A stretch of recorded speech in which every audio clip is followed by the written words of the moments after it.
Now, as some of you know, I've had this MX5 for well over a year now. But for the purpose of this video, we are going to pretend that I've just driven it home straight from buying it. Now, if you're like me, which I'm pretty sure if you're watching this video you are, there is one thing that I always do as soon as I get that car home. In fact, actually, with this MX5, I was doing this months before I even bought the car. As self-proclaimed car enthusiasts, we want to find ways to make our car our own and, you know, stand out from that standard look. But after you've just bought the car, the funds aren't always there. So if you're like me, you turn to the next best thing and you look for cheap mods that will make your car stand out or at least look a little bit different. And I think I've found the perfect cheap modification for anyone with an MX5. Now, looking at the side profile of the car, what stands out? To me, you've got the clear headlights, you've got the silver wheels, you've got the chrome filler cap and the chrome bit that's on the end of the hardtop, the chrome exhaust, and then just orange. But I found a cheap modification to fix that and make the car look a little bit cleaner.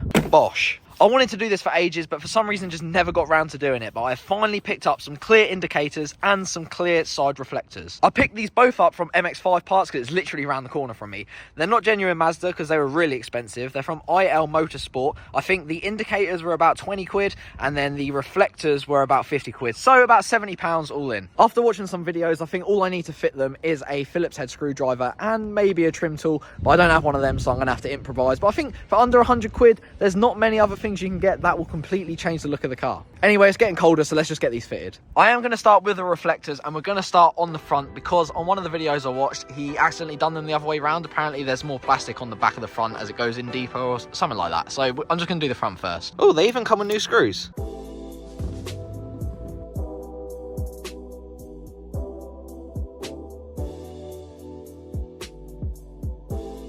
That is the first one done. It looks so much better. I'm pretty sure I've done it right. I can't actually see a difference between any of them, so I'm hoping that is the right one, but it did go a little bit too deep when I screwed it all the way in, so I've unscrewed it a little bit so it sits a little bit flusher, but we'll find out in a minute. And of course it has started raining like it has every day despite forecasting absolutely no rain this week. This is why if you have a garage, I am very jealous of you.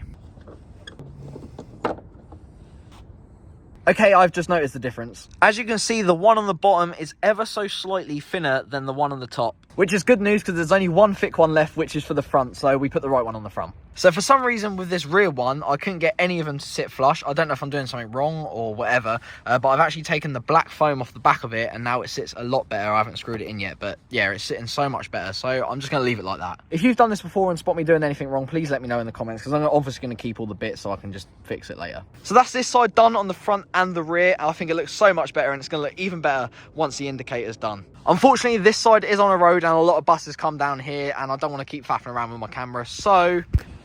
And there you go, they're both done. Now you can tell by the lighting and the tools on the floor, that one was a real pain in the arse. Somehow I make even the simplest of tasks look near impossible. What on earth is that embedded into the ground? Basically what happened in the front is I was unscrewing the right screw and it just kept turning and turning and wasn't coming out. So I managed to pull it out eventually, but what I noticed was both like the backing plates that the screws through the hole and then into to add the tension had fallen out. So what I had to do was try and find them little bits by undoing the arch liner, reaching my hand through, finding it, and then I had to try and get them back on and then screw them back in. But the car is already starting to look a hell of a lot cleaner. I cannot wait to get this finished, although it is getting darker, so we should probably crack on with them indicators. Hopefully it won't give us too many problems, and then tomorrow during the day, I'll get some cool clips of the final product. Right, so the video I watched said it was literally just to pull that way and then it should pop out. Whether or not it's going to be that easy. Ah, there you go. Right, then it should literally just be, yep. Then you literally just pop the bulb out like that. As you can see, the original one is clear because obviously you had the orange lenses, but we're swapping that out with a clear lens. So obviously we need orange bulbs, which they do come with. The bulb literally just pops out like that. Clip it in like that. Grab the new indicator. Oh, nice. Clip that in. Plug that back in. It should just go back in like that, I'm guessing. That looks good enough for me. Good news though, I think I was right in not using the black like padding on the back ones, because when I took off the back and the front on this side, it was actually only the fronts that had the black padding on and the original ones. So I guess I did that right. Oh, it looks so much better, but obviously you cannot see its true form in the dark, so I'm going to fit the other side. But for now, roll the clips.